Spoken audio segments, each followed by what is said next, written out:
반갑습니다. 우리 전우장으로 이렇게 서로 인사합시다. 하나님 당신의 가정을 사랑하십니다.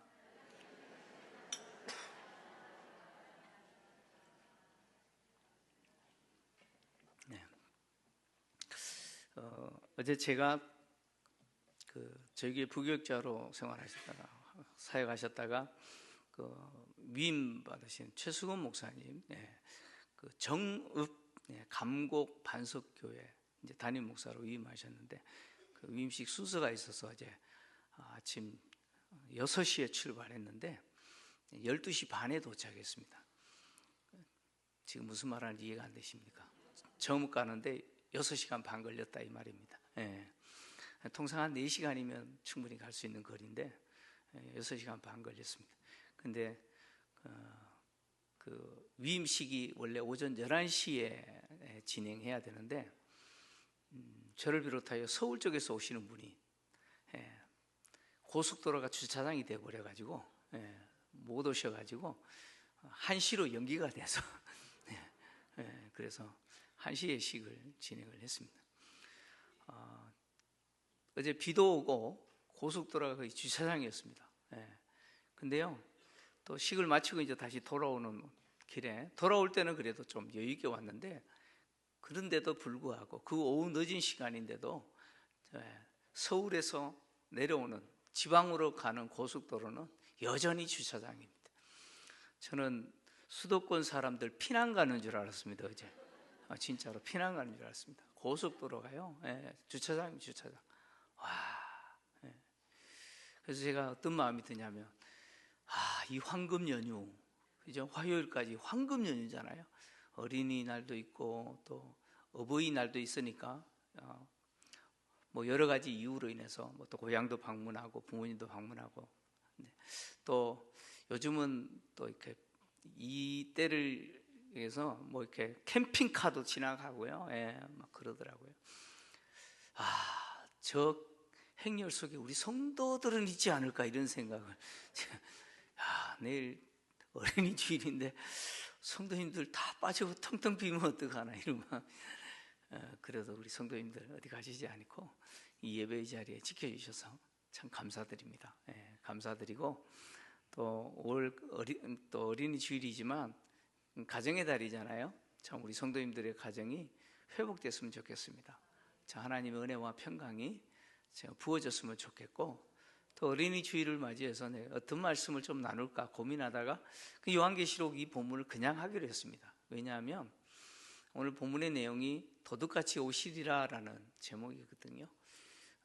어떤 가정이 하나님이 기뻐하시고 또 어떤 가정이 하나님 주신 은혜와 복을 누리는 가정인가 했을 때 깨어있는 가정이죠.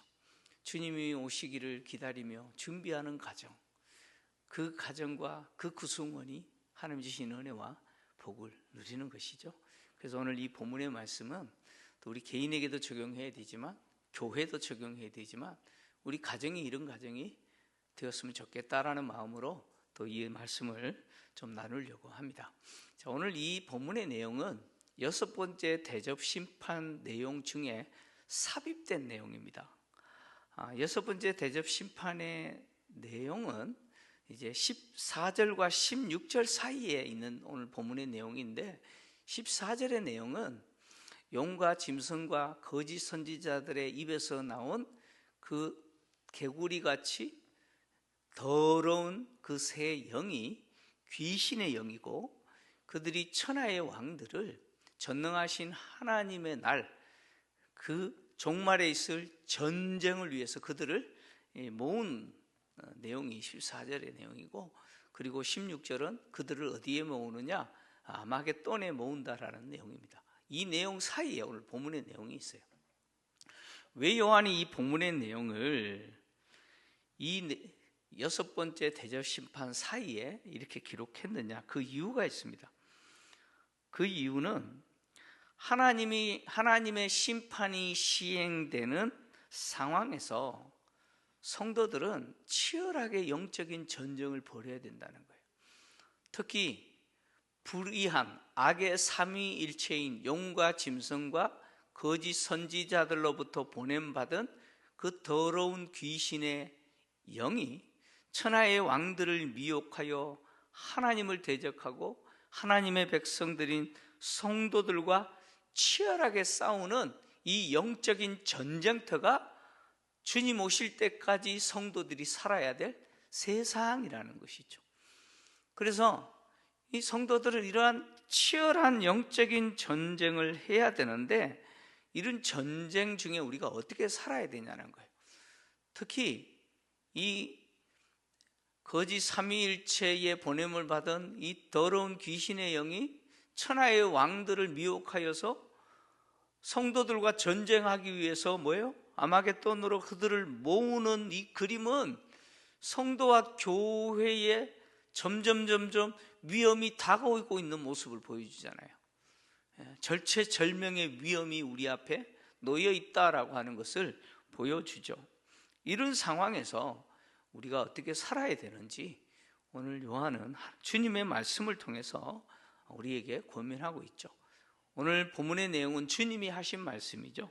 주님은 내가 도둑같이 오리니 누구든지 깨어 자기 옷을 지켜 벌거벗고 다니지 아니하며 자기의 부끄러움을 보이지 아니하는 자는 복이 있다, 이렇게 기록합니다. 이 내용은 예수님이 먼저 제자들에게 하신 말씀이죠. 예수님이 비유를 통해서 하신 말씀인데, 누가복음 12장 35절에서 40절을 보면 혼인잔치의 비유를 통해서 예수님이 이 말씀하셨어요. 허리에 띠를 띠고 등불을 켜고 서 있으라. 너희는 마치 그 주인이 혼인집에서 돌아와 문을 두드리면 곧 열어주려고 기다리는 사람과 같이 되라.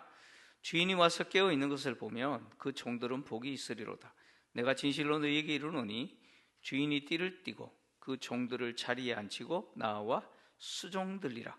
주인이 혹 2경이나 혹 3경에 이르렀어도 종들이 그같이 하고 있는 것을 보면 그 종들은 복이 있으리로다. 39절 40절 같이 읽습니다. 시작. 너희도 아는 바니 집주인이 만일 도둑이 어느 때에 이를 줄 알았더라면 그 집을 뚫지 못하게 하였으리라. 그러므로 너희도 준비하고 있으라. 생각하지 않은 때에 인자가 오리라 하시니라. 아멘. 혼인집 비유를 통해서 그 집 종들이 그 주인이 돌아올 때까지 자지 않고 깨어 있으면 그 주인이 2경이나 3경 돌아왔을 때 그 종들이 그렇게 하고 있는 모습을 보면 그 주인이 도리어 뭐예요? 종들을 섬길 것이다, 이렇게 말합니다. 이 비유를 통해서 주님이 이렇게 이야기합니다. 도둑이 어느 때에 들어올 줄 알면 주인이 그 도둑의 침입을 허용하지 않겠죠. 허용하지 않을 겁니다. 집이 뚫리지 않게 할 겁니다. 마찬가지로 너희도 준비하고 있어라. 생각하지 않을 때에 인자가 올 것이다, 이렇게 말합니다. 생각하지 않는 때에 인자가 오신다, 도둑같이 오신다는 것이죠. 그래서 너희들은 깨어 있어야 된다라고 말씀하셨죠. 마태복음 24장에서도 동일하게 말씀하셨는데 42절에서 44절 같이 읽겠습니다. 시작. 그러므로 깨어 있으라. 어느 날에 너희 주가 임할는지 너희가 알지 못함이니라. 너희도 아는 바니 만일 집주인이 도둑이 어느 시각에 올 줄을 알았더라며 깨어 있어 그 집을 뚫지 못하게 하였으리라. 이러므로 너희도 준비하고 있으라. 생각하지 않은 때에 인자가 오리라. 아멘. 예수님이 제자들에게 하신 말씀은 당신이 갑자기 오신다는 거예요. 누구도 예측하지 못하고 있을 때 주님은 오실 거라는 거예요. 그렇게 오실 때에 마치 도둑이 침입하는 것처럼 그렇게 오실 때에 제자들은 어떻게 하고 있어야 돼요? 항상 기다리고 있는 자여야 된다는 거예요. 정신 바짝 차리고 깨어있는 자여야 된다는 거예요. 주님 언제든지 오실 때 주님을 영접할 수 있는 준비가 되어 있어야 된다는 것이죠. 베드로도 그렇고 바울도 그렇고 주님이 이렇게 제자들에게 하신 말씀 그대로 주의 날에 대해서 똑같이 표현했습니다.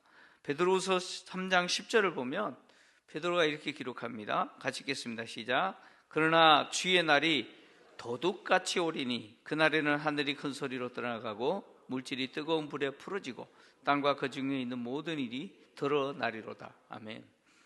주의 날이 도둑같이 올 것이다. 주님의 재림은 도둑같이 임할 것이다. 어느 날 갑자기 일어날 거라는 거예요. 아무도 생각하지 않는 그때에. 그러나 주님의 오심을 준비하고 있는 자들에게는 그날은 뭐예요? 도둑 같은 날이 아니 되는 거겠죠. 그래서 바울이 데살로니가전서 5장 1절에서 6절에 이렇게 기록하고 있습니다. 같이 읽겠습니다. 시작. 형제들아, 때와 시기에 관하여는 너희에게 쓸 것이 없으면 주의 날이 밤에 도둑같이 이를 줄을 너희 자신이 자세히 알기 때문이라. 그들이 평안하다 안전하다 할 그때에 임신한 여자에게 해산의 고통이 이름과 같이 멸망이 갑자기 그들에게 이르리니 결코 피하지 못하리라. 형제들아, 너희는 어둠에 있지 아니하며 그날이 도둑같이 너희에게 임하지 못하리니 너희는 다 빛의 아들이요 낮의 아들이라. 우리가 밤이나 어둠에 속하지 아니하나니 그러므로 우리는 다른 이들과 같이 자지 말고 오직 깨어 정신을 차릴지라. 아멘. 우리는 빛의 자녀들이에요. 어둠에 있지 않아요. 어둠에 속하지 않았죠. 그래서 빛의 자녀들로서 항상 주님이 언제 오시든지 영접할 준비가 되어 있어야 된다는 거죠. 그래서 갑자기 멸망당하는 저들처럼 자면 안 된다는 거예요. 깨어 있어야 된다는 거예요. 그래서 정신을 차려라. 정신 차려라. 주님이 도둑같이 오실 것이지만 항상 준비되어 있는 자들에게는 그날은 뭐예요? 기다린 날이죠. 그죠? 기다린 날이 이루어지는 거예요. 오늘 이 본문의 내용은 요한계시록에도 동일하게 예수님이 아시아 7교회에 보낸 편지 내용에 그대로 담았습니다. 특히 당신이 도둑같이 오실 것이다 라고 하는 내용은 4대 교회에 보낸 편지 내용에 그대로 등장합니다. 계시록 3장 1절에서 3절 내용을 같이 읽겠습니다. 시작. 4대 교회의 사자에게 편지하라. 하나님의 7영과 7별을 가지신 이가 이르시되 내가 내 행위를 아노니 내가 살았다 하는 이름은 가졌으나 죽은 자로다. 너는 일깨어 그 남은 바 죽게 된 것을 굳건하게 하라. 내 하나님 앞에 내 행위에 온전한 것을 찾지 못하였노니 그러므로 내가 어떻게 받았으며 어떻게 들었는지 생각하고 지켜 회개하라. 만일 일깨지 아니하면 내가 도둑같이 이르리니 어느 때에 내게 이르는지 내가 알지 못하리라. 아멘. 이 4대 교회에 주신 내용 속에 도둑같이 오신다는 표현이 등장하죠. 4대 교회는 어떤 교회입니까? 4대 교회는 살았다 하는 이름은 가졌으나 실제는 죽은 교회다라고 말합니다. 주님은 4대 교회를 향해서 하나님 앞에서 너희의 행위가 온전한 것, 행위에 온전한 것을 찾지 못했다 이렇게 말씀하셨습니다. 그리고 내가 어떻게 받았는지 어떻게 들었는지 생각하고 지켜 회개해라. 일깨지 아니하면 내가 도둑같이 이를 것이다 이렇게 말씀하셨죠. 어떻게 받았고 어떻게 들었는지 생각해라 라고 말씀하셨는데 어떻게 받았고 들었다라는 것은 복음이죠. 4대 교회가 처음 복음을 들었고 받아들였을 때 그거 잊어버렸다는 거예요. 그거 다시 생각해라는 거예요. 기억하라는 것이죠. 그리고 그 복음, 다시 생각해낸 그 복음의 내용을 어떻게 해요? 지켜야 된다는 거예요. 순종하고 지키고 그리고 회개해라 이렇게 말씀하신 것이죠. 그러니까 4대 교회는 어떤 교회입니까? 복음이 없는 교회죠. 교회인데 뭐가 없어요? 복음이 없어요. 복음이. 외적으로는 교회예요. 그래서 교회이기 때문에 성도들 때 모이겠죠. 교회이기 때문에 그 성도들을 위한 행사도 하겠죠. 성도들이 모여서 교제하면서 즐거움도 누리겠죠. 그런데 정말 중요한 게 없어요. 뭐가 없어요? 복음이 없어요. 복음이 없는 교회예요. 그러니까 4대 교회는 복음이 없는 교회의 전형적인 모습을 보여주죠. 교회인데 복음이 없어요. 이런 교회는 모이면 되게 좋아요. 모이면 되게 좋아요. 그런데 이런 교회는 복음이 없기 때문에 주님이 그 교회에 주신 사명 감당하지 않죠. 또 더해서 그 교회된 성도들이 복음에 합당한 삶을 살지 않습니다. 복음이 없으니까. 다시 말하면 성도로서의 삶을 살지 못합니다. 그냥 교회만 다닐 뿐이죠. 교회만 다닐 뿐입니다. 그래서 주님이 하나님 앞에서 내 행위에 온전한 것을 찾지 못했다라고 말씀하고 계시는 거예요. 많은 성도들이 모이고 재정에 어려움이 없고 성도들이 모일 때 참 좋고, 근데 문제는 뭡니까? 복음이 없는 거예요. 이 죽은 교회라고 해요. 더 정확하면 죽어가고 있는 교회죠. 죽어가고 있는 교회다. 교회됨은 무엇입니까? 교회됨은 그 교회가 복음을 사수하고 그리고 그 복음을 외치고 있는가, 하나님이 그 교회에 주신 사명을 붙들고 감당하고 있는가, 그 교회된 성도들이 그 복음의 본질대로, 다시 말하면 성도로서 살고 있는가, 이것이 교회됨의 본질이죠. 교회됨입니다. 사대교회는 이런 부분에 있어서 복음이 없기 때문에 사명 감당도 하지 못하고 성도들이 성도답게 사는 것도 못하는 것입니다. 그래서 다시 복음을 기억하고 지키고 그리고 회개하라는 거예요. 그렇지 않으면, 일깨지 않으면 도둑같이 오실 것이다, 이렇게 말씀하신 거예요. 교회가 교회로서의 사명을 감당하고 성도들이 복음대로 사는 것은 영적으로 깨어 있는 것이죠. 주님 오시기를 준비하고 있는 모습이겠죠. 그리고 오늘 본문에 옷을 지켜 부끄러운 모습을 보이지 않는 것이 복이라고 표현했는데, 이 옷을 지켜서 부끄러운 모습을 보이지 않는 것, 다시 말하면 벌거벗지 않는 것은 복이라고 이야기하는 거죠. 이 내용 역시 주님이 라오디게아 교회에 보낸 편지 내용에 등장합니다. 계시록 3장 14절에서 18절 내용 같이 읽겠습니다. 시작. 라오디게아 교회의 사자에게 편지하라. 아멘이시오, 충성되고 참된 증인이시오, 하나님의 창조의 근본이시니가 이르시되, 내가 내 행위를 아노니 내가 차지도 아니하고 뜨겁지도 아니하도다.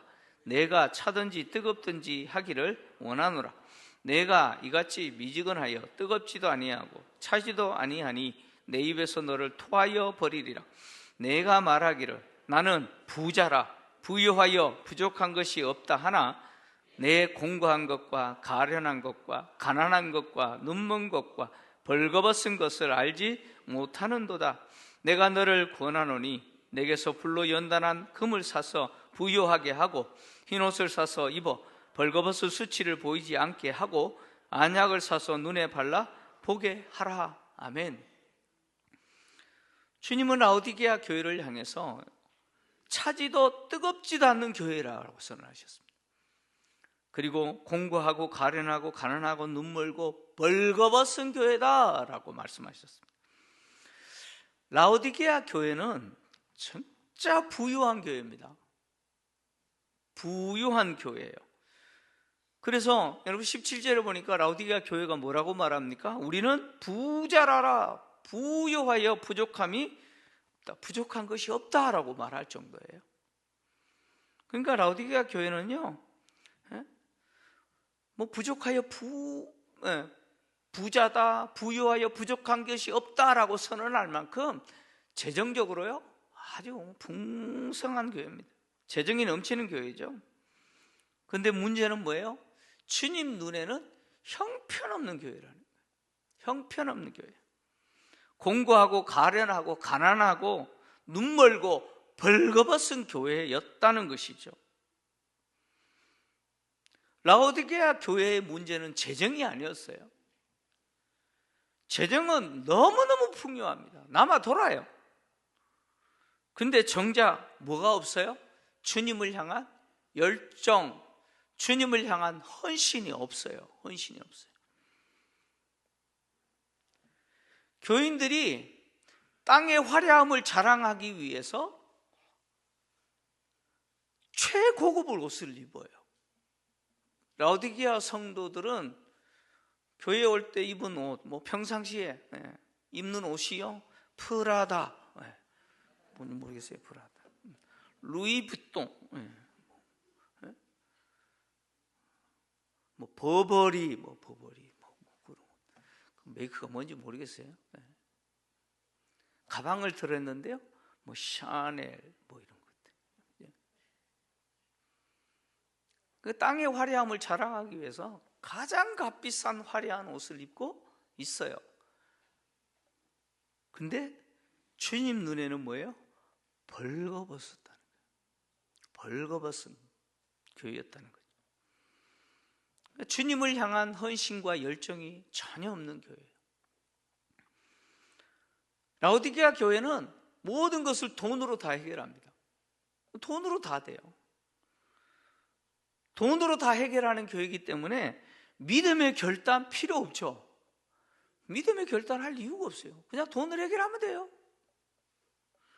그러니 그런 교회에 무슨 믿음의 결단이 있고, 믿음으로 주를 위한 헌신이 있고, 주를 신뢰함이 있고, 주님 앞에 매달려서 절박하게 기도하는 게 있겠어요?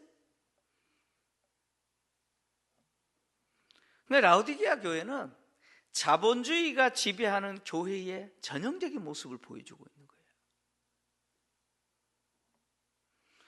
주님 앞에 자신들이 벌거벗었음에도 불구하고 못 봐요. 몰라요, 자신들은.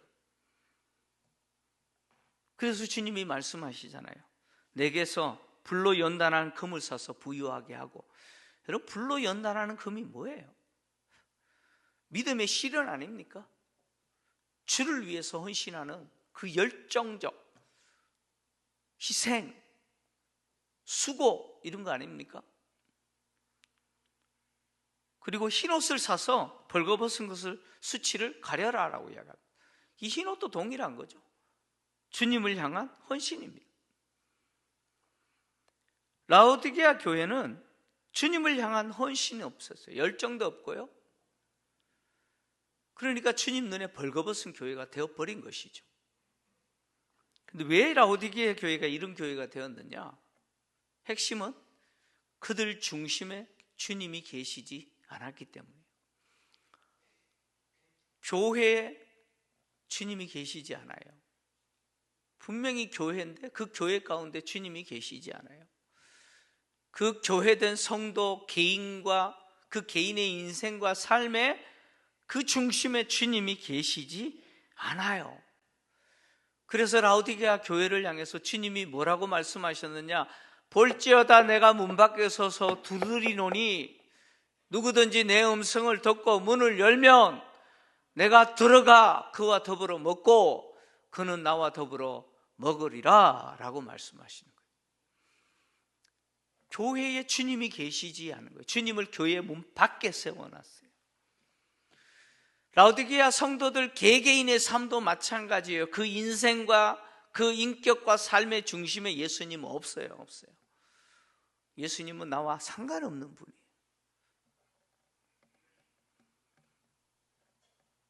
그래서 주님이 나를 영접해라 라고 말씀하고 계시는 거예요.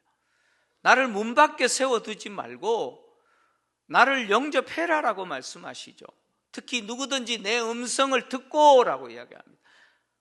라오디게아 교회 성도들 개개인을 향해서 주시는 말씀이에요. 내가 그에게로 들어가 그와 더불어 먹고 그는 나와 더불어 먹으리라 라고 말씀하시는 거예요. 성도 개개인의 삶과 그 인격에 당신을 중심에 두라 라고 말씀하시는 거예요. 성도들이 주님을 위해서 사는 것과 주님이 필요할 때 주님을 찾는 것은 달라요. 주님을 위해서 사는 성도가 있고 주님이 필요할 때 찾는 성도가 있어요. 전혀 다릅니다. 전혀 달라요. 주님을 위해서 사는 성도는 그 성도의 삶의 주인이 누구냐면 주님이에요. 그 삶의 주인이 주님이세요. 그래서 주님을 위해서 살아가요. 근데 필요할 때 주님을 찾는 성도는 그 삶의 주인이 누구예요? 자기예요. 자기가 주인이에요. 필요할 때 주님 찾는 것 뿐이에요. 라오디게아 교회 성도들은 교회니까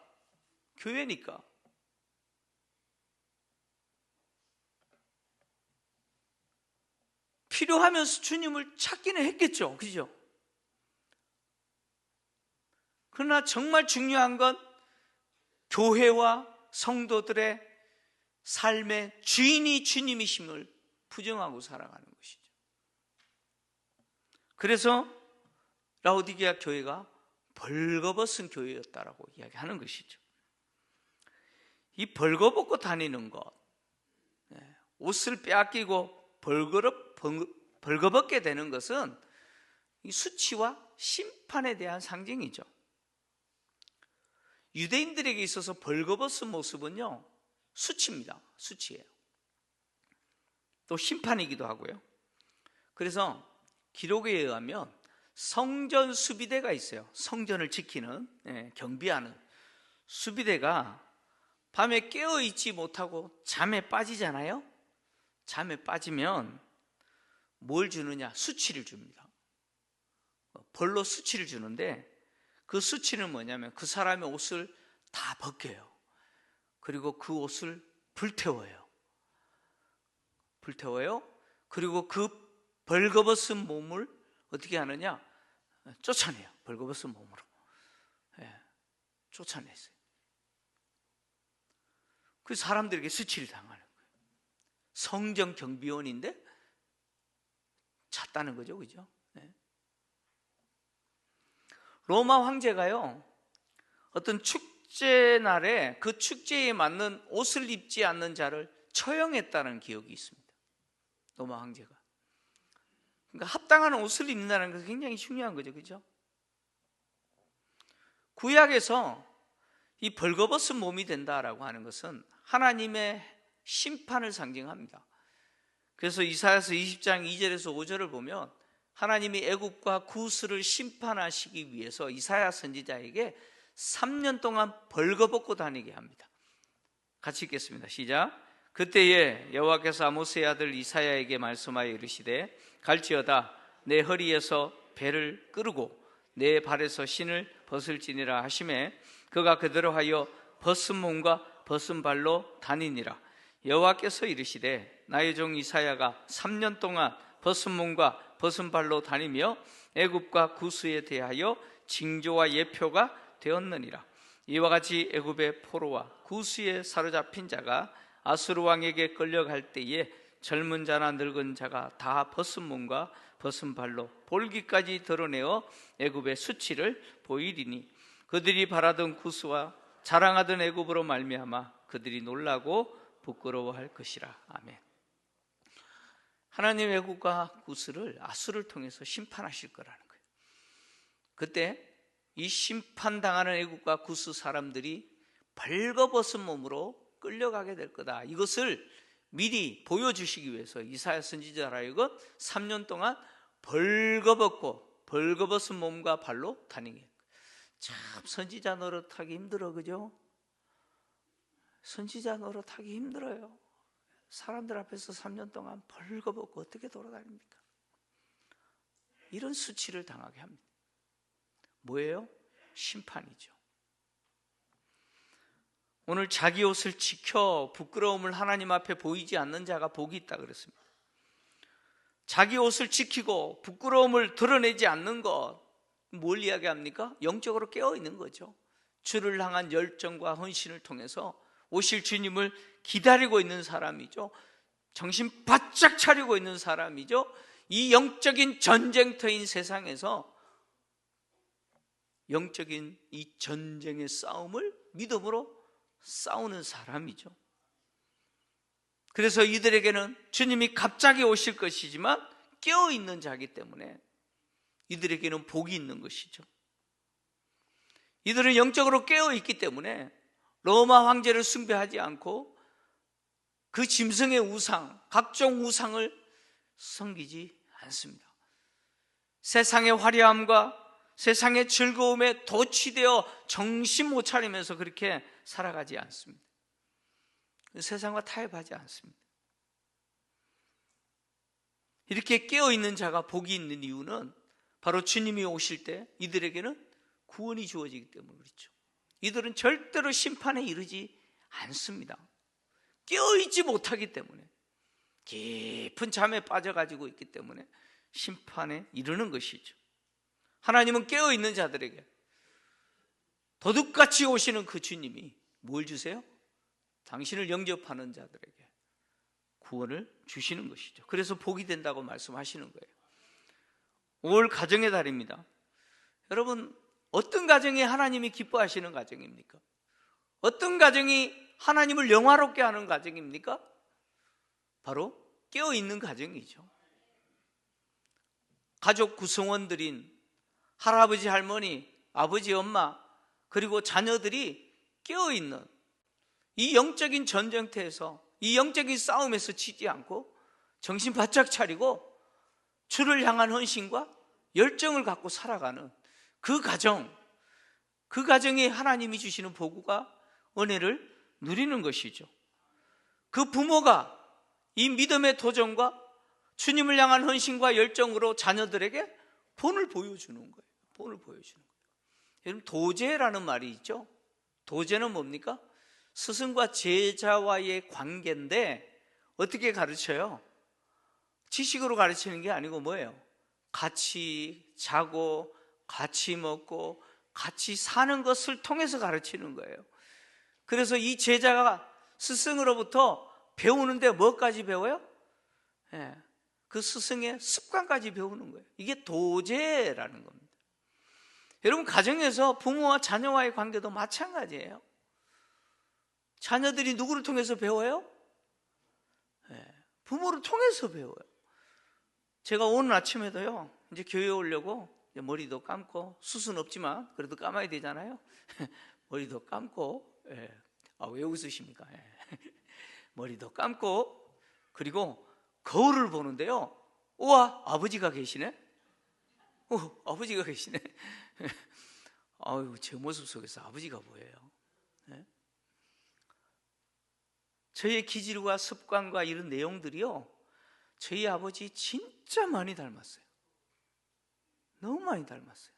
왜요? 배워서 그래요. 배워서 그래요.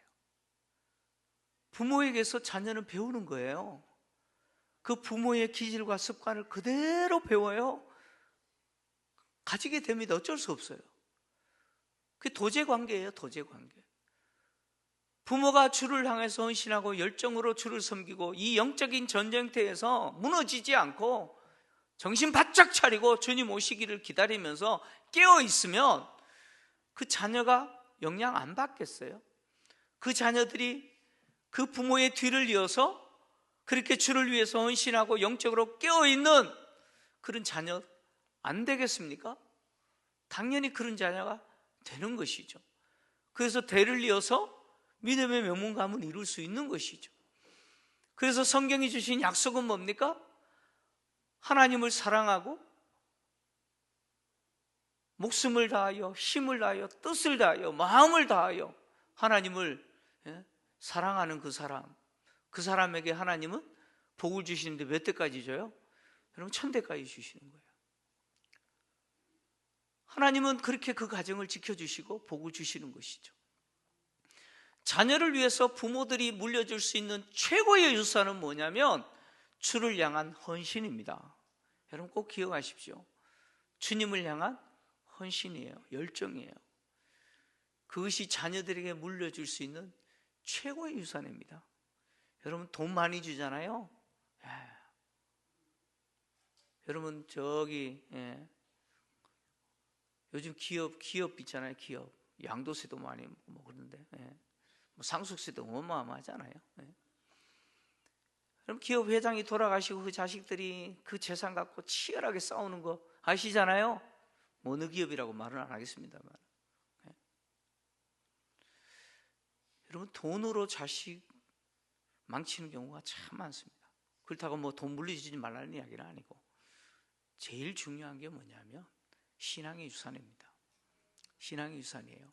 주님을 향한 헌신과 그 열정, 그거 자식들이 물려받도록 여러분 최선을 다해서 깨어있는 성도님 되시기를 주의 이름으로 축원합니다.